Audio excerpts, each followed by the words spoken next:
जय हिंद दोस्तों। मैं सभी से छोटी सी बात कहना चाहता हूँ कि हमारे देश के पूर्व सैनिक जो पूरे इंडिया के अंदर हर स्टेट में एक उनका रिजर्वेशन है, क्योंकि इसका रिजर्वेशन का मुख्य कारण है कि पूर्व सैनिक 30 से 35 32 से 40 साल के अंदर ज़्यादा से ज़्यादा संख्या में रिटायर होते हैं। और रिटायर होते हैं तो उनका उस समय जब रिटायर होते हैं उस समय उनके बच्चे एजुकेशन क्षेत्र में होते हैं, तब उनके पास कोई ऑप्शन नहीं होता। वो अपने जिस स्टेटस को मेंटेन करके देश के सेना में अपना समय देकर रिटायर होते हैं और यहाँ आकर छोटे से काम करें। छोटा सा शब्द का मतलब है अपने देश के स्टेटस को मेंटेन करके अगर काम नहीं करते तो अपने वर्दी का अपमान होता है। तो उस तरह से आज हर जगह वो आरक्षण है कि अपने देश के सैनिकों का सम्मान के लिए एक आरक्षण शब्द दिया गया और उसी आरक्षण शब्द में मध्य प्रदेश के अंदर भी दिया गया है। हर विभाग में 10% आरक्षित सीटें हैं, लेकिन पुलिस विभाग एक ऐसा है जहां पे दिया जाता था 10% आरक्षण, लेकिन 2017-18 के भर्ती के बाद एक भर्ती आई 2020 में, जहां एक गोलमोल तरीके से चीज़ें की गई और उसमें उनके 10% आरक्षण खा लिया गया। किसके द्वारा खाया गया ये जानकारी नहीं है, लेकिन आपको बताना चाहूँगा उसमें पूर्व सैनिकों को 10% का जो आरक्षण है रिटर्न में नहीं दिया गया, फिजिकल में दिया गया। क्या आप सोच सकते हैं कि पूर्व सैनिकों को फिजिकल में आरक्षण देने की ज़रूरत है? रिटर्न में देने की ज़रूरत है, क्योंकि जो आदमी 20 साल तक एक रास्ते से नहीं गया है और अचानक उस रास्ते में दौड़ाया जाए तो क्या वो दौड़ सकता है? नहीं दौड़ सकता। लेकिन ऐसा किया गया।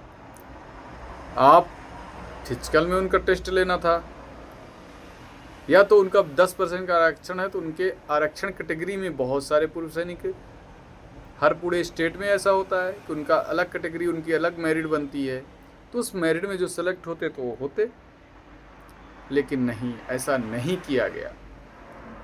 इसी विषय में एक छोटी सी बात रखना चाहता हूं मैं। वतन के रक्षकों का हक हमारा मारा जा रहा है, वतन के रक्षकों का हक मारा जा रहा है। सुनो देश के वासियों तुम, सुनो देश के वासियों तुम, एक कर्ज तुम्हें चुकाना है, एक कर्ज तुम्हें चुकाना है। जो सरहद पे तैनात रहे, जो सरहद पे तैनात रहे, उनके हक में हाथ उठाना है। तुम चैन की नींद जो सोते हो, तुम चैन की नींद जो सोते हो, वो उनकी ही कुर्बानी है। तुम चैन की नींद जो सोते हो, उनकी ही कुर्बानी है। पर आज उन्हीं के हिस्से में बस आँखों का पानी है, बस आँखों का पानी है। सन 2021 से देखो कैसी ये अंधेरा हुई।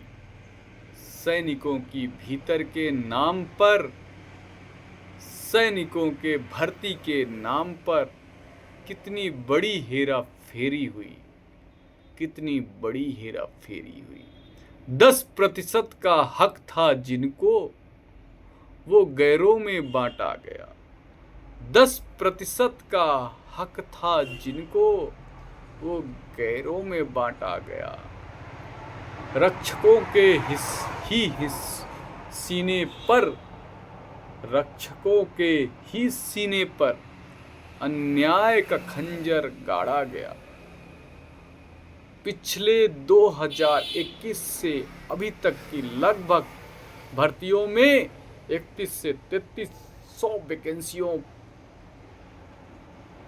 पर पूर्व सैनिक का सिलेक्शन नहीं हुआ। ये दुख मैं बता रहा हूँ कि 3300 पद छीने हैं। ये सिर्फ आंकड़ा नहीं, 3 लाख उन अपनों का भविष्य अब सुरक्षित नहीं। मैं सरकार की उपासना नहीं करता, पर ये कहना चाहूँगा, जो सरकार सैनिकों के दम पर बनी, वो आज सैनिकों का अधिकार छीन रही है। सरकार जो सैनिकों के दम पर बनी, सैनिकों के नाम पर बनी, वो सैनिकों का अधिकार छीन रही है। सैनिकों का मीत बताती है, आज उन्हीं के अधिकारों पर क्यों चुप्पी साध के जाती है। क्या तुम चुपचाप देखोगे जब रक्षक सड़कों पर आएंगे? क्या भूल गए वो वादे तुम जो घर घर जाकर सुनाएंगे? आज हमारे साथ हुआ है, कल तुम्हारे साथ होगा, कल तुम्हारे साथ होगा। अगर आज तुम मौन रहे तो कल पूरे प्रदेश रोएगा।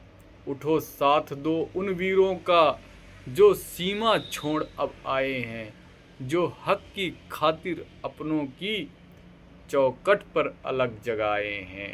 ये लड़ाई केवल उनकी नहीं, ये पूरे प्रदेश की शान है। सैनिक का हक जो छीन रहा, वो देश का बड़ा अपमान है। मैं सिर्फ इतना कहना चाहता हूँ मध्य प्रदेश के समस्त जन से कि आज आप उनके दम पे हैं, जो आज अपनी इस मांग के लिए खड़े हैं। ये सैनिक कोई आम परिवार से नहीं, ये सैनिक किसान का, मजदूर का और नॉर्मल परिवार से है।